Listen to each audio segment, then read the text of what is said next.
Well, Adam Schiff has proved that he is a political hack at the highest levels. He's an embarrassment to the United States Congress. He's an embarrassment to the Intelligence Committee. And it's just shameful what he has done.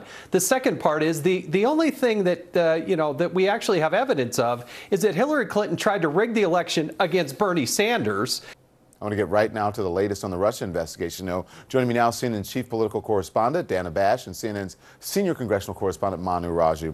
Good evening to both of you. Manu, you're up first. Who is making the decision to shut down the House investigation, and what's the basis?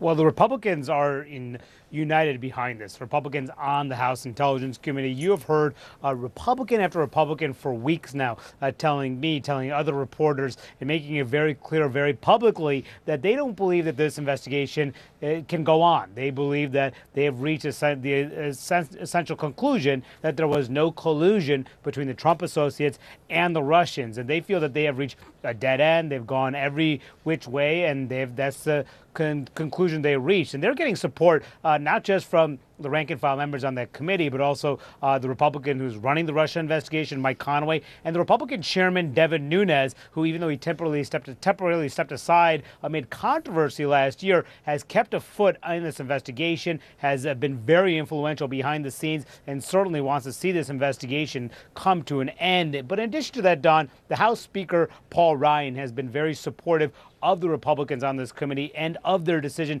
to shut down this investigation. They believe they've done what they could. They've concluded that Russia didn't interfere with the elections, but they have not come to the consensus that there was any sort of effort to help President Trump become President Trump. That's something the Intelligence Committee is concluded, but not the Republicans on this very committee. A significant break, and Democrats, of course, Don, saying tonight there's just so many areas that they have not investigated in order to come to do a thorough investigation, but the Republicans tonight rejecting that, Don. Dana Bash, I want to bring you in now. Good evening to you. Does this report have much credibility given how partisan this committee has been basically from the beginning?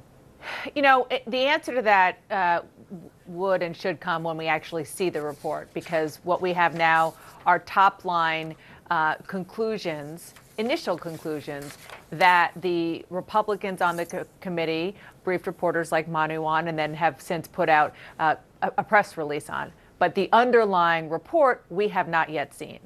And so, look, I think your point is exactly right. This has been the most partisan, the most dysfunctional, frankly, just disappointing for anybody who wants to really know what happened vis-a-vis Russia, and more importantly, how it can be stopped in the future.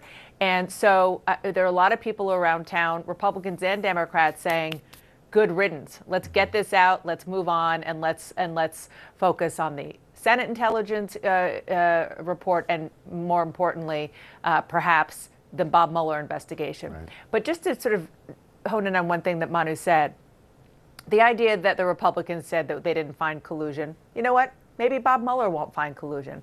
The thing that is most surprising is the fact that this Republican report explicitly says, according to these top-line conclusions that they have released, that the primary goal that the Russians had in 2016 was to sow discord, fine, but also that they do not believe that Putin was trying to tip the scale in favor of Donald Trump. That explicitly flies in the face of what the intelligence community said in their report in January of 2017, and still right now, today, say that they stand by, done by not political people, but career professionals. And that is going to be the very, very interesting thing to see how, when we see the full report, these Republicans on the committee back that up. Manu, do we know why that is their finding? Well, I actually pushed Mike Conaway on this in a briefing with reporters earlier, trying to understand how they came up with this assessment. All they would say right now, Conaway would say, is that the evidence that they have seen in a classified setting, poring over the documents, the underlying assessment, they said that underlying intelligence backing up that assessment just does not support the conclusion that was drawn in January 2017. They contended that they did a more thorough investigation about this than the intelligence community, because they said the intelligence community did it in a short window right after the elections, but they spent months and months and months poring over the documents. Now, we'll have to see if that's actually the case, as Dana said, when this report eventually comes out, because the process is this is classified classified right now. It has to go through a declassification process, and we'll see what exactly they're referring to, because the intelligence community tonight, President Trump's intelligence community tonight, is still standing by that assessment. The House Republicans just are not. And can I just add one thing, Don? I spoke to a Republican member of this committee who has seen all the intelligence tonight, and this member insists that, based on, just like Manu was saying, based on what he has seen, it's a lot more gray than what the intelligence community put out in their report in January of 2017. However, this Republican member did not dispute the notion that Vladimir Putin, that the Russians were trying to hurt Hillary Clinton. So, you know, perhaps it's just phrasing. If you hurt Hillary Clinton during a contested presidential election, that effectively helps Donald Trump. So whether or not they were trying to make Donald Trump president or trying to make sure that Hillary Clinton wasn't, it has the same result. Dana, Manu, thank you very much. I appreciate it.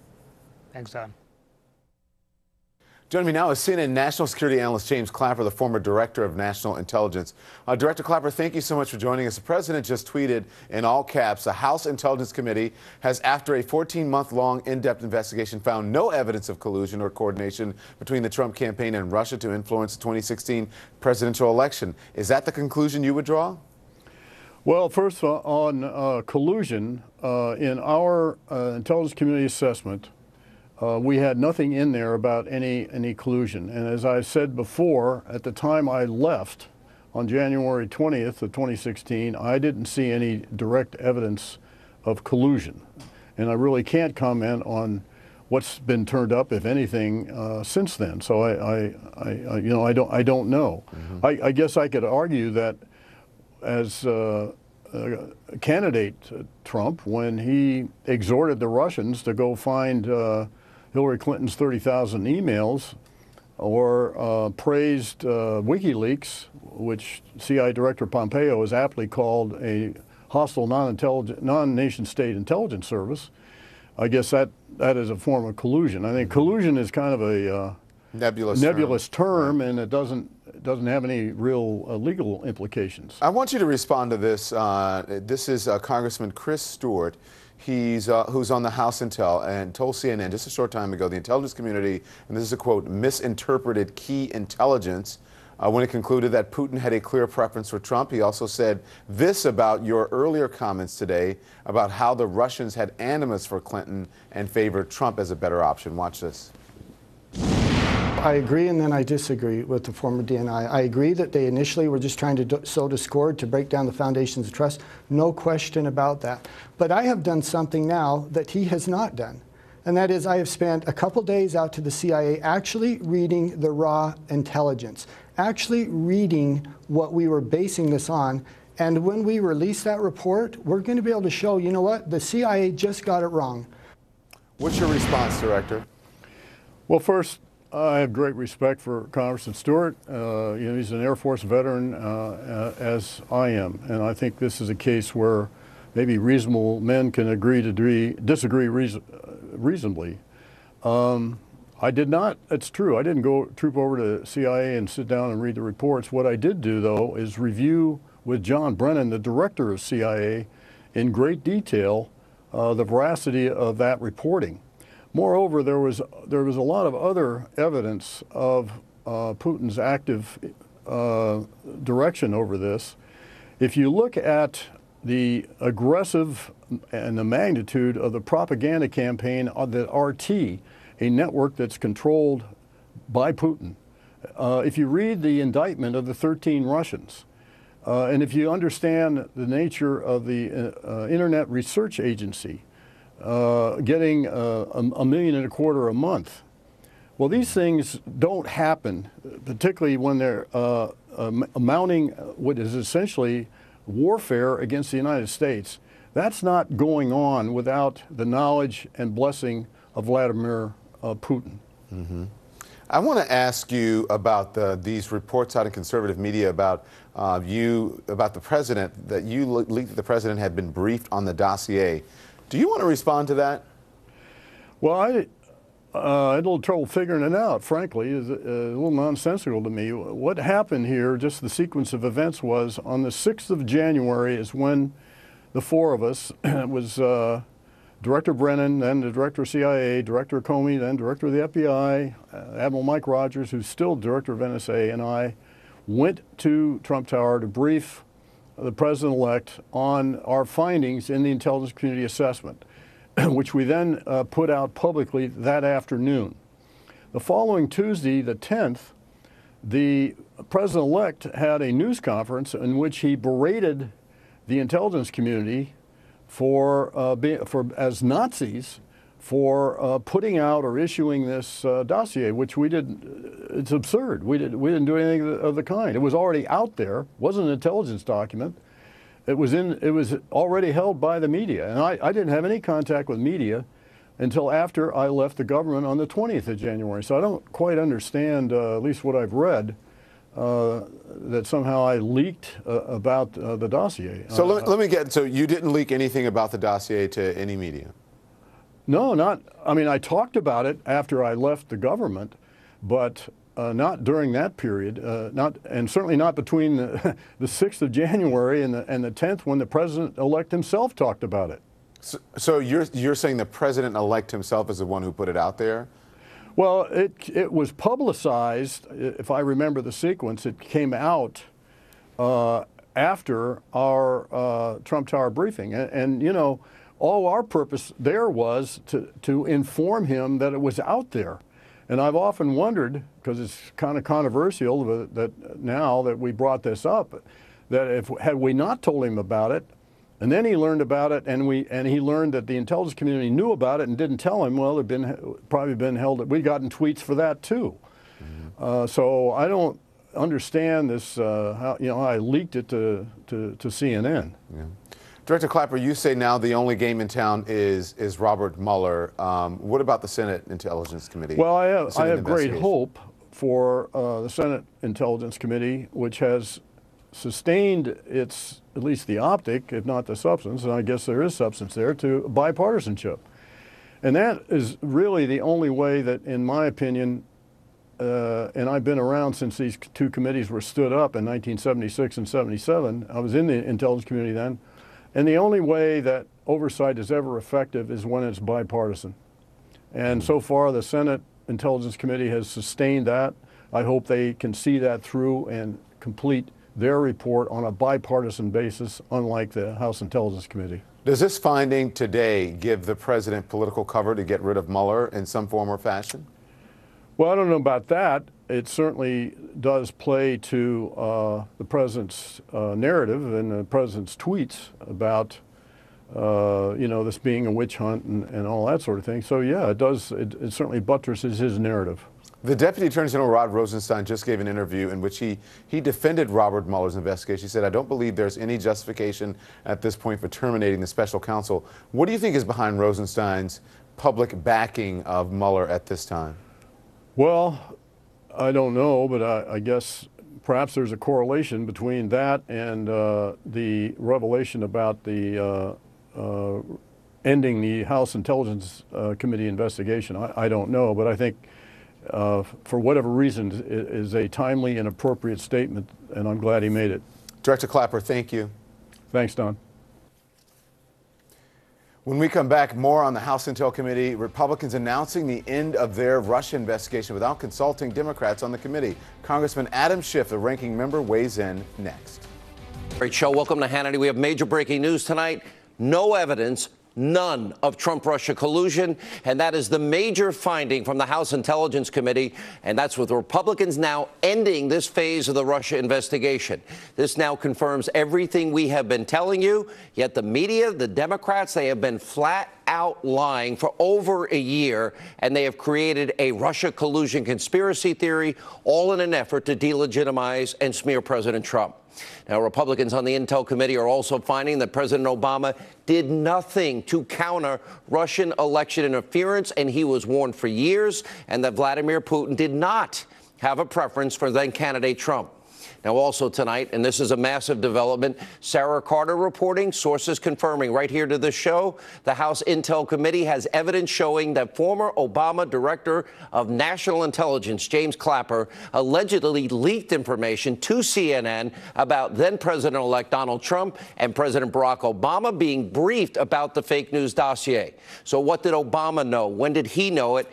And also tonight, President Trump unloads on the liberal media and Democrats and his political rivals at a raucous rally in Pennsylvania. And tonight, in a Hannity exclusive, the Vice President, Mike Pence, he will react to the massive FISA abuse scandal. And also tonight, we have a package bomb killing a teenager and wounding 2 women in Austin, Texas. We'll update you throughout the hour on this very scary story.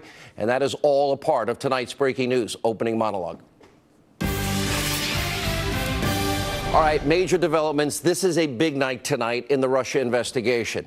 Now, the big breaking news, the House Intel Committee has now ended what has been a 14-month investigation into this phase of the Russian probe. And it's now starting to release details of what it has uncovered. This is the only, in this particular case, on collusion. We still have FISA abuse, Uranium One, the unmasking scandal, and, of course, the Clinton bought and paid for dossier. That's not included tonight. Here are the takeaways from the House Intel Committee. There is zero evidence. Let me repeat, none. No evidence showing any sort of collusion between the Trump campaign and Russia. By the way, I hope Robert Mueller and his merry band of Democratic partisans and donors and witch hunters are all watching tonight. Their investigation should be shut down immediately. Now, the Deputy Attorney General, Rod Rosenstein, he needs to be investigated. We'll explain that. He's rushing to Mueller's defense, saying that the special counsel is, quote, not an unguided missile. And Rosenstein is trying to cover himself because tonight's brand new information proves that Mueller is in and has been in a giant witch hunt. Now, also tonight, the media, the Democrats, this is what you've got to take away for this. This has been going on for nearly 18 months, and they have been lying to you. They have perpetuated one of the biggest hoaxes in American history. We'll have more on that in a minute. But here are the other key findings from the GOP members on the House Intel Committee. There is a pattern of Russian attacks against America's key allies in Europe. Russian hackers use social media in 2015, 2016, as we have been telling you, to sow political discord within the United States. President Obama was warned in 2014. He did nothing to stop Vladimir Putin and Russia, even though he was warned specifically that this was happening. And the committee agrees with the intelligence community's overall assessment on Russian interference, but they find that Vladimir Putin did not have a preference for candidate Donald Trump. Now, congressional Republicans are also making very clear, and this part is important, the only part of the investigation that is closed regarding Russia collusion, that's it. They will still be probing what is unresolved issues involving the unmasking scandal, FISA abuses, and, of course, the Clinton phony bought and paid for Russian dossier. And also tonight, and this is also a major development, Sarah Carter, she'll join us reporting, and our other sources confirming to this show, an explosive revelation about the former Obama Director of National Intelligence, James Clapper. Now, Clapper allegedly leaked to fake news CNN information that then President-elect Donald Trump and then President Barack Obama were briefed about a part in the phony dossier. Now, that claims, of course, that Russians have compromising information on, well, then President-elect Trump. And sources are also telling Sarah Carter tonight that Clapper was in contact with CNN's Jake Tapper at roughly the same time that CNN published a report about President-elect Trump and President Obama being briefed about the dossier. Now, if you remember, this created a huge, massive firestorm, and it helped lay the groundwork for the media's never-ending hysteria, breathless Trump-Russia collusion conspiracy theory that they have been pushing ever since. And sources are also telling us tonight Clapper was either CNN's original source or the confirming source about the report on the dossier. And what's even more pathetic and more sleazy is that after allegedly leaking information to CNN, well, Clapper then put out a statement back in January of 2017. It reads in part, well, this evening I had the opportunity to speak with President-elect Donald Trump to discuss recent media reports about our briefing last Friday.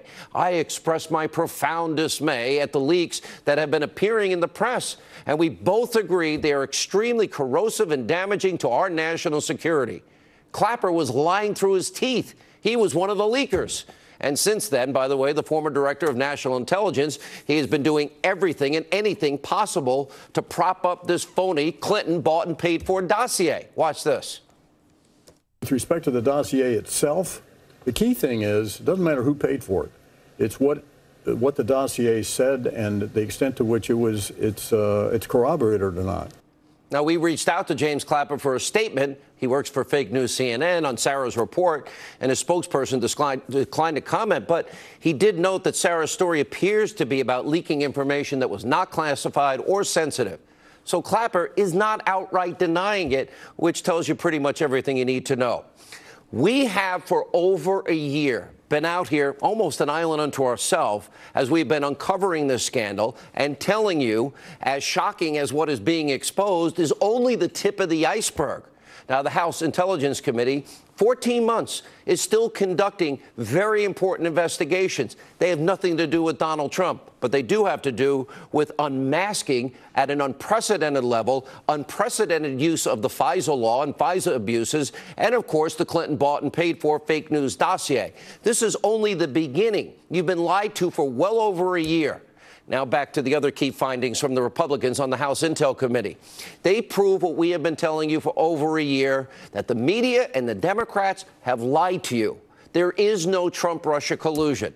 Take a look at this disgraceful coverage as a means of remembering what we've been saying.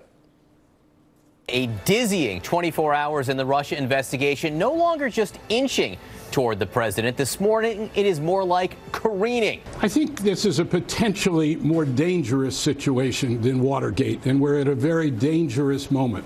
And that's because we are looking at the possibility that the president of the United States and those around him during an election campaign colluded with a hostile foreign power to undermine the basis of our democracy. Donald Trump is afraid. A political hurricane is out there at sea for him. We'll call it Hurricane Vladimir, if you will, the whole Russian thing. This is evidence of willingness to commit collusion. There's outright treason. I mean, there is no question that what he is doing is giving aid and comfort to the enemy. Tom Friedman said the election hacking is at the caliber of a Pearl Harbor or a 9/11. Do you agree with that? I completely agree with that. Donald Trump now sits at the threshold of impeachment. The only one who had anything to do with Russia that tried to propagate false Russian information was Hillary. Her bought and paid for Russian dossier. Anyone with half a brain could see that there was no collusion. Now, tonight, the media in this country should be apologizing to you, the American people, for spreading outright lies, misinformation, propaganda for over a year. Now, Democrats are in the same boat as the media. They look like complete and total and utter fools tonight. And leading the way, of course, is the ranking Democrat on the House Intel Committee, and that would be Congressman I want to work at fake news, conspiracy TV, MSNBC, Adam Schiff. Take a look at this painful and this pathetic evolution on so-called Trump-Russia collusion that we now know never happened and doesn't exist. What do you got, Hard? Well, Chris, unfortunately, I can't go into the evidence that's being presented to the committee. Do you have something, Hard, that you can't reveal? I can't reveal that, Chris. Of course, there's one thing to say there's evidence. There's another thing to say we can prove this or prove it beyond a reasonable doubt, or there's enough evidence to bring to a grand jury for purposes of a criminal indictment. I don't think we can say anything definitively at this point. We are still at the very early stage of the investigation. Last March, you said you had more than circumstantial evidence of treasonous collusion with Russia. What specifically were you referring to? And please be specific, because if it's true, I do believe Americans have the right to know a year later what that is. Well, I've certainly said that there's ample evidence of collusion. I've never used the word treason. Only Steve Bannon has used that word. But if you look at the facts that are already in the public domain, they're pretty damning. That's it? Oh, the evidence in the public domain. You have no evidence. And Schiff knew the entire time there was no collusion, yet he went on TV some 250 times since the inauguration and lied his face off. Congressman Schiff is the epitome of a left-wing partisan hack. Then, of course, there's President Obama. Like we have been telling you, House Intel Committee Republicans are finding out, well, he did nothing to stop Russian election interference. Now, Congressman Devin Nunes, he started warning then President Obama about Russian and election interference in 2014. Obama ignored every single warning sign. Here's a headline from Nunes, an op-ed that he wrote in the Washington Times. And he writes, you know, the bear out there. OK, that means Russia. And the House Intel chair goes on to detail the direct threat that was posed by Putin and the Russians. This is 2014. And what's worse is that while all this Russian interference was beginning to happen and was happening, Obama, just before the election, tried to shame then candidate Donald Trump, telling him to stop whining about an election possibly being rigged, because that could never happen. Remember this. There is no serious person out there who would suggest somehow that you could even rig America's elections, in part because they're so decentralized and the numbers of votes involved. There's no evidence that that has happened in the past, or that there are instances in which that will happen this time. And so I'd advise Mr. Trump to stop whining and go try to make his case to get votes. Yet no serious person could ever believe it. Oh, until Hillary lost and you needed a big excuse. Then we'll believe it. Democrats should be ashamed of themselves tonight. All of this new information is revealing what they really, really are all about. Total frauds, partisan hacks. They don't care what they put the country through for, what, 18 months now? Democrats had the opportunity, Obama had the opportunity to stop Russia. And then after their candidate lost, oh, it couldn't happen, but it did happen, because then it was about delegitimizing and smearing President Trump to divert attention away from what really happened, even though Obama said it could never happen. The truth is now finally all coming out, and this is only the start. I told you this was the year of the boomerang. There's a lot that still needs to be investigated. We will stay on it. It will be investigated. We do know the Obama administration. We know they were unmasking members of the Trump campaign at an unprecedented level. And, of course, Trump campaign associate. And then, of course, there's the Clinton bought and paid for dossier. We still need to get to the truth on that. Hillary Clinton didn't care about paying for false information, Russian government lies to influence an election. The FBI took that completely unverified dossier. They have a legal and an ethical and protocol obligation to do it themselves. They lied to a FISA judge. They never verified. They never corroborated. They never told the judge Clinton paid for it, you know, to get a warrant to spy on a member of the opposition party campaign during an election year. And remember the Grassley-Graham memo? The dossier made up the bulk of the FISA application. And the former deputy FBI director, Andrew McCabe, testifying, no dossier, there wouldn't have even been a FISA application. They never verified. They never checked. They didn't care. This is the biggest abuse of power scandal in the history of this country. It is the biggest corruption scandal, and it's only beginning. Sit tight, be patient. I know for a fact more information is coming. Now, also breaking tonight in a Hannity exclusive, the Vice President, Mike Pence, he is reacting to several major breaking news stories. Here's what the Vice President had to say about combating Russian election interference. Let's take a look. The Russians wanted to sow discord in the last election. Get your general thoughts on how to counter that, especially in the day and age where everything's digital, everything's on computers, and, you know, somebody can be sitting in an office anywhere in the world and be trying to interrupt what's going on in this country. Well, what's clear now is that Russian individuals and elements, and maybe other countries, sought to, in your words, sow discord in this election, and particularly using the internet to do it. And it's one of the reasons why a variety of agencies in our administration are taking dramatic steps to see to it that that does not happen again. And we'll continue to support efforts to hold those individuals to the fullest account of the law. Now, I also asked the Vice President about the growing FISA abuse scandal, and here's what he said on that issue. Andrew McCabe, former deputy FBI director, said no dossier, no application for a FISA warrant. So it played a big role. They didn't tell the court that, in fact, Hillary Clinton's campaign paid for it. And then they tried to corroborate it, but it was the same source adding a Yahoo News article. So it was deceptive towards the court. So the whole issue of FISA abuse is now front and center. Does that sound to you like FISA abuse to you? Does that sound like FISA abuse? Well, we'll know when all the facts are out, and the American people have a right to know. But whatever the mechanism is for that, I think it's important that if there were actions taken that were inconsistent with the FISA courts or in other respects relative to the law, that they need to be addressed and they need to be fully vetted. Now, we're going to have a lot more of our exclusive interview, the vice president. That's coming up later tonight. But first, President Trump also this week, he eviscerated, absolutely eviscerated, and rightly so, the lying liberal mainstream media at a massive rally this weekend in Pennsylvania. The media, well, they've been trying to utterly destroy this president. But just like always, he's refusing to back down. Instead, he's firing back. This is vintage Donald Trump, a big media takedown. Take a look. Washington, D.C., got a lot of evil there, but we're getting it out step by step. A lot of evil, a lot of bad people, a lot of bad people, a lot of fake media. Look at them, a lot of fake media. It's 1999. I'm on Meet the Press, a show now headed by Sleepy Eyes Chuck Todd. He's a sleeping son of a bitch, I'll tell you. A certain anchor on CNN, fake as hell, CNN.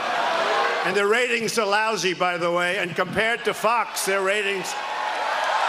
NBC is perhaps worse than CNN, I have to tell you. And MSNBC is horrible. Everybody in the room's laughing, everybody's having a great time. I'm joking about being president for life. A couple of them went back. Donald Trump, with his dictatorial attitude, now wants to be president for life. You know, straight. Fake news. Fake news, lying news, propaganda news, misinformation news, it's all truth. Now, of course, the media, they're apoplectic after being called out for their extreme bias. They started trashing President Trump. Now, there's a reason why you, the American people, do not trust the fake news media. You should not. They have an agenda. The agenda is clear. It's obvious. It's transparent. And the president is not going to let them get away with it any longer. In 2007, I said journalism is dead. It has been for years. And tonight we have even more proof. And look at this. In a recent column for The Guardian, former New York Times executive editor Jill Abramson makes this creepy admission that further exposes her liberal bias. The head of the New York Times, writing, quote, "It's easy to look at what's happening in D.C. and despair. That's why I carry a little plastic Obama doll in my purse. I pull him out every now and then to remind myself that the United States had a progressive African-American president until very recently. Some people find this strange, you think? But you have to take comfort where you can find it in Donald Trump's America." Really? An Obama comfort doll? We got to get one of those over to Chris Matthews ASAP. He can get a lot of thrills up his leg. First, joining us now to react to our top story, House Intel Committee member, Utah Congressman Chris Stewart, former House Oversight Committee chair, Fox News contributor Jason Chaffetz. Congressman Stewart, I look at these revelations. It's spectacularly stunning. 14 months. And no evidence of collusion, no evidence of collusion, coordination, conspiracy between the Trump campaign and the Russians. None, zero, zip. Sir. Yeah. Well, you know, it's been a long time. As you said, it's been 15 months. We interviewed something like 73 witnesses, looked at something like 310,000 documents. But, you know, this can't surprise anyone. I mean, it really just can't. How long have you been saying that? How long have I and others been saying that? For heaven's sakes, Dianne Feinstein said this. James Clapper said this. And I challenge Mr. Schiff, who seems to think that there's some secret evidence that he can't reveal. Two things on that. One is, does anyone in the world believe that if there was evidence of collusion, that it would not have been leaked? Under the circumstances that we've seen? Of course it would. You would already know about it. And the second thing, this is such an important point, Sean. We've been accusing people of conspiracy and treason. And at the end of the day, these people are innocent. Aren't these others who oppose what the Republicans have said on this, aren't they willing to come forward and just say, you know what, maybe we got this wrong. It's not fair to these individuals to keep this cloud over them when there just isn't evidence to support that. And Congressman Chaffetz, I'll read again. No evidence of collusion, coordination, conspiracy between the Trump campaign and the Russians. And then it goes on how anti-Trump research made its way from Russian sources to the Clinton campaign, that would be the dossier, and problematic contacts between senior intelligence community officials and the media. In other words, they lied, they leaked, and they provided misinformation to the American media that ran with all of it. Well, Adam Schiff has proved that he is a political hack at the highest levels. He's an embarrassment to the United States Congress. He's an embarrassment to the Intelligence Committee. And it's just shameful what he has done. The second part is the only thing that, that we actually have evidence of is that Hillary Clinton tried to rig the election against Bernie Sanders. And then she goes out and spends millions and millions of dollars working with the Russians to develop this fake dossier that makes its way, and it's treated as if it's the gospel, and it was not, and it was abused along the way. And Congressman, the irony is, even in the last 2 weeks, all of a sudden Adam Schiff changed his tune. He knows he's been lying for over 14 months. You know, how are we to deal with people that are willing to drag the country through the mud to advance their lie and their narrative? Well, I think there's a couple points on this. One is, at the end of the day, the American people aren't stupid. And they can look at the evidence or the lack of evidence, and they can draw their own conclusion. And then when they hear others say, no, just trust me, there's evidence, we just can't share it with you, I think they begin to be suspicious of that, obviously, as a minimum. And they begin to, I think, reflect back on those individuals who do that. And once again, Sean, I think, look, in your monologue, there was so much to talk about. Oh, my heavens, we could spend hours on that. But the important point now is this. What did the FBI, what did the DOJ do? Were they acting ethically? Were they acting legally? And others along that line. As you said, this investigation has got some other very important points that we need to pursue. And I think we owe that to the American people to not just end here, but in a practical way and in a non-dramatic way and in a non-partisan way, continue with these other lines of questioning to tell them that as well. I've got to run. We are going to break down this week on the show the anatomy of a 14, 18-month lie. Thank you both. You've been amazing. We have so much more. No evidence. Trump, Russia collusion. We'll have more on the breaking new information. Also, Republicans on the House Intelligence Committee announcing tonight that they found no evidence that the Trump campaign colluded with Russia and that they are shutting down their year-long investigation without consulting Democrats on that same committee. I want to bring in now Congressman Adam Schiff. He is the ranking member of the Intelligence Committee. Congressman, we appreciate you joining us here this evening. How did you find out that the investigation is shutting down and this Republican report is finding no collusion by the president? Well, and this is sort of typical these days. I found out by reading in the newspaper. The Republicans leaked it to the press before even informing us. But, Dawn, it doesn't come as a complete surprise. The Republicans have said for some time they're under immense pressure to shut down the investigation. And it was apparent really from the very beginning, from last March when our chairman went on that midnight run to the White House, that their real object was protecting the president. It wasn't doing a credible investigation. And so they went through the motions of bringing witnesses in, and we learned a great deal through those witnesses. But when we needed to compel them to answer questions, when people like Steve Bannon would stonewall, or Corey Lewandowski or others, all too often they were willing to accept no for an answer. They would ask, very conclusory questions like, did you conspire, did you conclude? And if they said no, the Republicans were content to leave it at that. That's not conducting an investigation. That's going through the motions. So the fundamental problem from the beginning was that my colleagues viewed their job as protecting their client, the president, rather than getting to the truth. And I think that's a grave disservice to the country. So what happened? I'm sure you voiced your concerns about that. Democrats on that committee, did they not voice their concerns? Did you voice your concerns, and how was it received? Of course we voiced our concerns. We've given the majority the names of witnesses that were key individuals that were never brought before the committee that we needed to bring in. We gave them lists of documents that we should be subpoenaing. Records, for example, do you have any Twitter, examples of any of what you just said, what you needed to bring in? Yes, no, absolutely. There are witnesses, for example, who are aware of the Trump Tower meeting before it took place.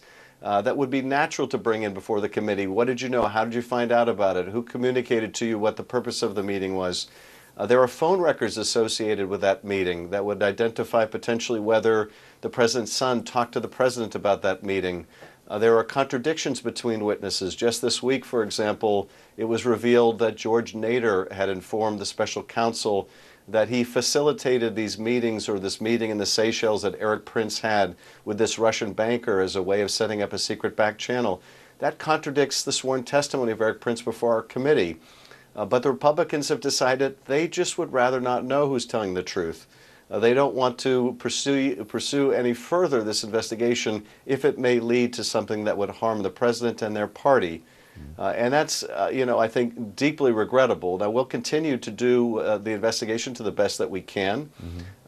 We continue to have people cooperating with us who want to share information with our committee. But obviously, it's going to be a great impediment to our learning the full facts that they're trying to shut this down this way. Let's talk a little bit more about what you have been saying, because when this first started, almost from the beginning, Devin Nunes has been working to undermine the investigation. Characterize what his role has been. Do you think that he scuttled this investigation? Was he the one behind this, or is it a group effort? Well, the short history of this is almost 1 year ago, March 20th, we had the first open hearing of our investigation. That hearing was with James Comey. I laid out in my opening statement all of the allegations that needed to be investigated, and I posed the question, could we do this in a bipartisan way? And I pointed out that the national interest really called upon us to do this in a bipartisan way. In that hearing, James Comey dropped the bombshell that the Trump campaign had been under investigation since July of the election year for possible collusion with Russia for counterintelligence purposes. And the Republicans found that hearing, they told me thereafter, was a tragedy for them, was a terrible development for them. And I'm sure the White House came down hard on the chairman of our committee, because it was the very next day after that hearing that the chairman went on that midnight run. You think that Nunes was acting at the behest of the president? Well, he was certainly acting in the interest of the president and has all along. Even when he was forced to step aside from the committee, he continued to do the bidding of the White House by attempting to impugn the credibility of the Department of Justice and the FBI by taking up basically the storyline, the narrative that the president wanted to tell. And that continued through the release of that partisan Nunes memo, and it's been a continuing problem. The only tool that Democrats have had, the only tool that I have had to force the majority to bring any witnesses in, to seek any information, is by pointing the public spotlight on how they were conducting the investigation. That was the only tool we had. We, I think, used it effectively at times, but it's no substitute for having a subpoena. I got to ask you a quick thing. One of our intelligence experts here on CNN said that both you and Republicans he said you spent too much time on CNN, and he said that Devin Nunes spent too much time at the White House, and that this investigation, as it relates to Congress, really had no chance because it was partisan from all along, from the beginning. How do you respond to that? There's always a tendency in the interest of appearing to be nonpartisan to say a pox on both houses. But really, I think that just avoids the hard work of assigning responsibility. Yes, we have gone on television to say the Republicans need to bring Steve Bannon back in, or Don Jr. made a false claim of privilege, because it was the only way to hold the majority accountable. It was the only way to force them at times to do the work that needed to be done. And I think that was important for us to do. It's how I think the country learned where the administration was stonewalling the committee and where the majority was really not living up to its constitutional obligation. So I think it really is all too easy and a bit of a cop-out to say, well, a pox on both their houses.